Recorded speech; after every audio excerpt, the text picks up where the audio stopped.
On n'a pas craqué, putain, on n'a pas craqué, yes! On n'a pas craqué le Paris Saint-Germain hier. On s'est fait défoncer tout le match, on a été peureux certains, s'est fait marcher dessus, on n'a pas été capable de réagir. Les mecs, ils étaient, dès le début du match, ils viennent chez toi pour te rentrer dans la gueule parce qu'ils savent que ils t'ont déjà fait la remontada, que t'es fait réagir dans la tête, qu'ils ont un ascendant psychologique. Et ils savent qu'ils sont bons techniquement. Et le changement de coach de système de Koeman nous a clairement mis en difficulté. Le 3-4-3, ça leur permettait d'avoir Serginho Dest hyper haut et Jordi Alba hyper haut à la hauteur des trois attaquants. Il y a plein de, quand on regarde le match, il y a plein de fois où ils sont 5 très hauts comme ça, et d'être dans des 1 contre 1, et on était incapable de ressortir le ballon, parce que Paredes et Verratti, ils en étaient incapables. On a vu des limites sur Paredes-Verratti qui m'ont beaucoup déçu hier. Beaucoup déçu. Moi, je pensais vraiment que c'était l'axe de notre milieu fort, auquel il faudrait ajouter Rafinha. Mais ça, c'est pas ce soir qu'on en parle. Et c'est vrai qu'on a vu ce qu'on avait un peu vu avec Verratti en finale contre le Bayern, quand il était entré, certes, en revenant tout juste physiquement et tout ça, mais il s'était fait bouger, il n'arrivait pas.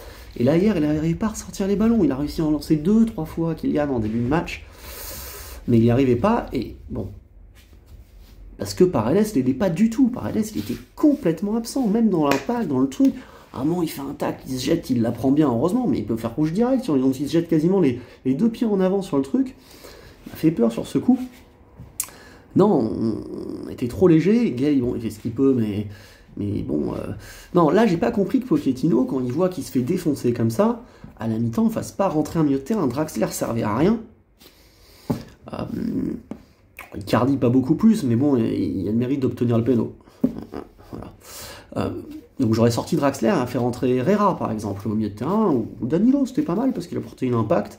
Et pourquoi pas, donc quand t'es en difficulté, Danilo en 6, avec les 3 milieux devant, tu gardais Paredes et Gay, par exemple, avec Verratti, d'un coup tu te densifies. Là j'ai du mal à croire que comme ça, les Barcelonais, tu pouvais pas récupérer la balle. À un moment, on aurait peut-être pu, quoi. Et là, tu lances Kylian et Icardi, ou voire tu fais rentrer Di Maria pour Icardi, et tu joues les contres avec 2 joueurs rapides. Voilà, mais là on n'a pas vu le jour, quoi. Et c'était impressionnant, J'ai envie de parler de Keylor Navas. Oh putain, Keylor Navas, quoi. Mais Keylor Navas. Oh merci Florentino Pérez. Je sais pas si tu t'en es voulu de nous avoir filé RSC. Ah, des remords, un truc comme ça. Mais le jour où tu t'es dit, moi j'ai un gardien, il a emmené le Costa Rica en quart de finale de la Coupe du Monde. Avec lui, je gagne 3 Ligues des Champions. Mais je préfère acheter cher Thibaut Courtois. C'est la décision la plus importante dans l'histoire du Paris Saint-Germain moderne que quelqu'un a pu prendre. Merci. Merci, ça c'est vraiment exceptionnel, parce que le mec, on savait qu'il était fort, on l'avait vu chez vous, hein. T'en gagnes pas 3 par hasard. Et il l'avait déjà fait chez nous. Mais hier, dans un match où tu te fais défoncer, il te l'empêche la remontada, lui, parce que sinon tu la prends hier. Hein.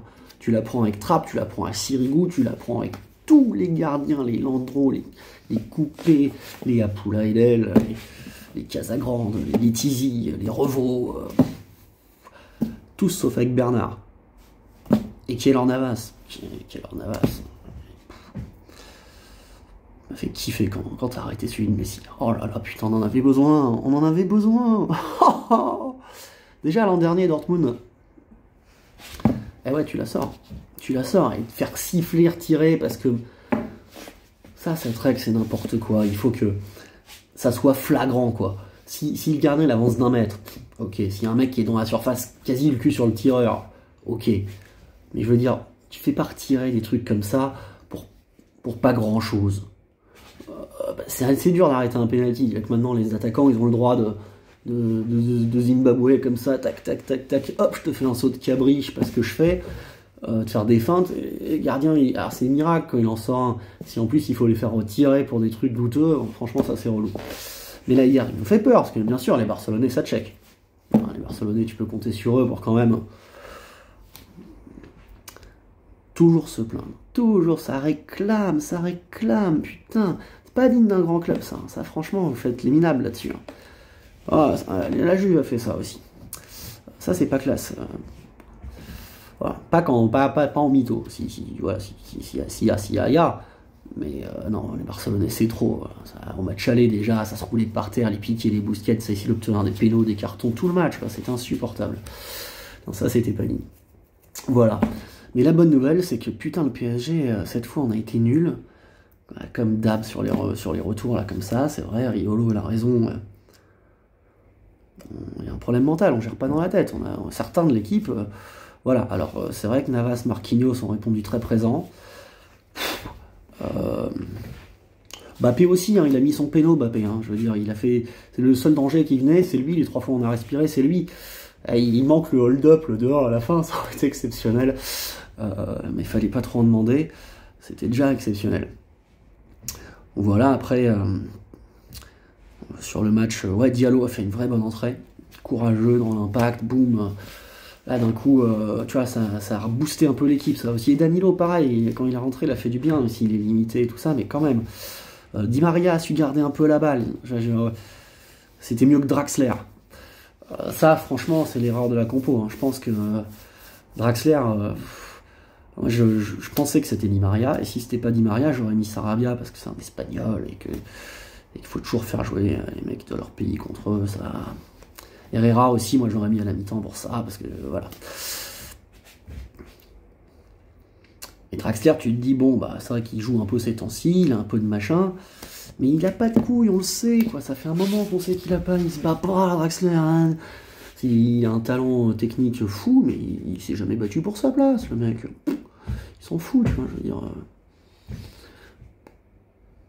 Il touche son salaire, il est content, voilà.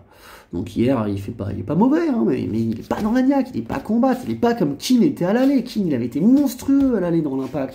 C'est pour ça qu'on les bouffe à l'aller. C'est qu'ils s'y attendaient pas. Le mec, la Keane sur le côté, c'est une bête, il est puissant, il tac, il mâche. Tu lui fais pas le même pressing au taureau, tu vois, que l'autre, l'allemand, là, comme ça, il marche pas. Déjà que Mbappé, il le faisait pas hier. À la rigueur, on va te dire, c'est ta flèche. Il peut se le permettre, mais l'autre, là, Draxler, c'est pas une flèche, hein, c'est à peine un arc. Donc lui, il faut qu'il se batte, quoi, putain. Sarabia l'aurait peut-être plus fait. Et si c'était pas le cas, alors il fallait jouer un peu à la Tourelle, en 4-3-1-2. Pas à la défense à 5, c'est chiant, mais 4-3-1-2. Voilà, où tu mettais une ligne de 3 avec Danilo, Ghana, Paredes, et puis Verratti un peu plus haut, qui aurait été vraiment plus libre en soutien des deux flèches. Mbappé, Icardi, parce que Icardi, dans le jeu de remise, il est bon. C'est pas des matchs trop pour lui, ça, comme ça, parce qu'il est quand même, je sens, besoin dans la surface, jeu de remise, tatati, tatata. Voilà. Mais quand même, si on regarde bien après un mi-temps, les 3-4 fois on arrive à sortir le ballon, il est toujours là sur la combinaison, sur la touche, pour la réorienter. Plutôt bien. C'est un bon joueur. Voilà. Après, c'est vrai que sur un match comme ça, on aurait préféré avoir Neymar ou Keane. Ça aurait fait du bien. Voilà, c'était le débrief, le premier débrief. Mais là, la non-remontada, j'étais obligé de commencer par un moment historique.